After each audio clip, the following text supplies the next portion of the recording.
What's up mga kaibag? Okay, welcome again sa aking panibagong video ulit. Okay, una sa lahat, magandang tanghali. Sobrang init na tanghali. Okay, kalalagpas lang ng mga bagyo. Okay, ganito naman, sobrang init. Okay guys, back to the point na tayo guys. Usaping views muna tayo guys. Okay, ito yung iba't ibang klase ng views guys, no? Okay guys, eto guys, tanong ni Mr. Maynard Atienza, Miss Viana Daniel, si Batang QF6UB at si Mami IC. Okay, ayan po, yan yung mga tanong po nila, sunod-sunod po yan. Okay, bakit nga daw po naka 40 amperes na ang kanilang mga e-bike is pumuputok pa rin daw po ang kanilang mga fuse? Bakit nga ba? Okay, bakit nga ba pumuputok ang fuse kahit naka 40 amperes na? Ano bang dahilan at ano ba ang sira nun kung sakasakali? Okay guys, madaling video lang to guys. Okay guys, eto guys nga pala, iba-iba no. Eto guys yung plug papuntang terminal. Okay, terminal. Eto yung fuse nya. Ito yung plug na papunta ng terminal. Okay, ayan, naka 40 amperes yan. Yan yung karamihan. Okay, tapos eto naman plug din yan, papunta, nasa loob siya ng battery, no, kapag naka-series na. Okay guys, back to the point na tayo, no guys. Okay, nagtanong sila okay, tungkol sa e-bike nila. Shout out sa iyo kuya, no. Okay, eto na nga pala guys yun, yung connection ng terminal papunta sa battery, yung mga naka-series. Karamihan kasi dyan, ginagamit nila is 35. Kung familiar kayo sa Abiya na brand, yun, naka 35 sila na ganyan. Okay, tapos ito yung isang klase ng fuse din na ginagamit. Okay, kita ba yun? May nakasulat din 40. Okay, dito yan, dito nakakonekta yan. Okay guys, bakit nga ba pumuputok ang 40 amperes na fuse kahit ano ba yung katanungan, kahit na naka 60-20 na yung battery, 40 amperes na yung ginamit na fuse, pumuputok pa rin? Dapat bang magpalakas o dapat bang bawasan? Okay guys, pag ang e-bike kasi guys, sample natin dito pumutok. So guys, pag ang makikita mo naman guys kung anong klaseng sunog yung mangyayari sa pumutok ba o nasusunog.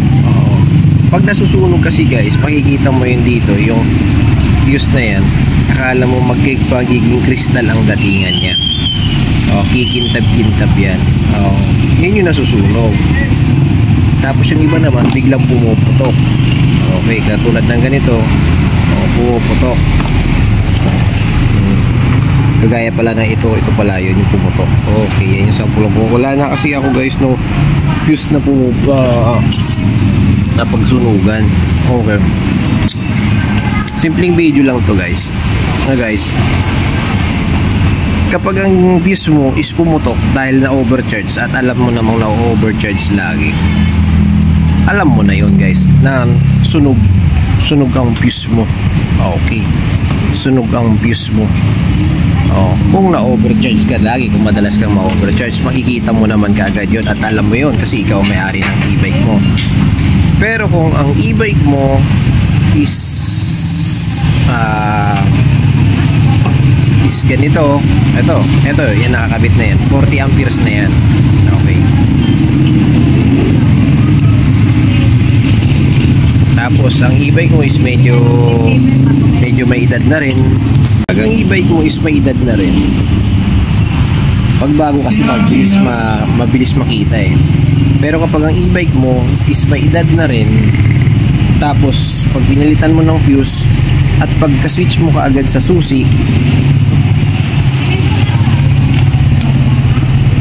sample, yan po, pinalitan natin ng fuse, no? Sample lang sample lang. Halimbawa to, ito yung fuse, okay, pinalitan natin. Tapos pagka-on mo, biglang pagka-on mo, biglang pumutok. Ibig sabihin, may mali. Okay na guys. Okay. Kasi yun ang karamihan Karanihang nangyayari. Pero kapag ang e-bike mo nasunog ang fuse 40 amperes, tapos sinwitch mo at nag-okay naman, ibig sabihin goods. Pero kapag ang e-bike mo, sinwitch mo ang power sa susian, tapos biglang pumutok ang fuse mo, mapaganyan o mapaganito na 40 amperes. Itong 40 amperes naka-red. Pumutok pa rin. Pagka-switch mo pa lang at pumutok ka agad, ibig sabihin may problema. Hindi yun sa overcharge.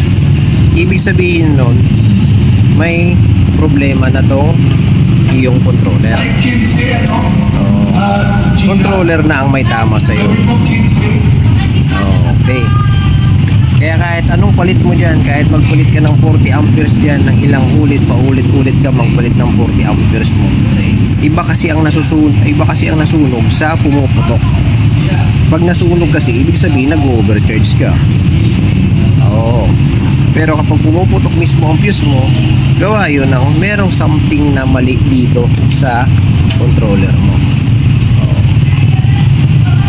Okay, naintindihan ko kaya yung pagkaka-explain ko. Pag ang pagkakaiba ng masunog at ang pumuputok, pag nasunog po, ibig sabihin yan, pwede mong palitan ito kasi ito magiging kristal. Okay, pero pag pumutok yan, putol ka agad yan. Okay, kaya to, putol din ka agad to. Makikita yan mangingitim, kagaya ng ganito. Pag pumutok, ibig sabihin may problema ang controller. Pero pag nasunog po, ibig sabihin po nag-overcharge po tayo, o kaya naman nag-overuse. Okay, naipaliwanag ko na rin din po yung overuse. Yun po yung tinatawag nating ginagamit yung e-bike, dire-diretsong gamit kahit mainit ang panahon, sobrang init, tapos bigla-bigla natin sinasaksak kagad sa kuryente. Ibig sabihin po yun, overuse, kasi walang pahinga yung e-bike, kahihinto, sinaksak mo kagad sa kuryente, magsasalubong yung init ng battery kaya init ng kuryente po. Kaya po minsan nasusunog po yung mga fuse natin, no? Kakaganon. Okay. Kaya Mr. Atienza, ano ba yun? Mami IC, apat po yung nagtatanong nakalimutan ko na yung pangalan ulit. Ayan, i-feature ko na lang po ulit yung pangalan. Ito po sila ulit, yung mga nagtanong. Sana po nakatulong po yung pagsagot ko sa tanong nyo kung bakit nga po ba pumuputok kahit na naka 40 amperes na yung fuse nyo, pumuputok pa rin po. Yun po ay dahil meron pong nangyayaring mali dito sa controller nyo. Meron na po siyang tama. Yun po ang doon. Yun na po yung sagot doon. May tama na yung controller nyo, kaya pumuputok po yung fuse. Kaya talagang dapat ipa-check mo na rin sa technician mo. Technician nyo po yung e-bike nyo kung bakit nagkakaganon. Hindi po kasi normal yung pumuputok lang basta-basta yung okay lang po medyo may makikita nyo nasusunog, naluluto yung fuse. Pero pag pumuputok po kusa, kailangan nyo na po ipa-check yan sa trusted technician nyo po. Okay guys, sana nakatulong yung simpleng video kong to. Okay, bakit pumuputok ang fuse? Check, ride safe, power, peace out.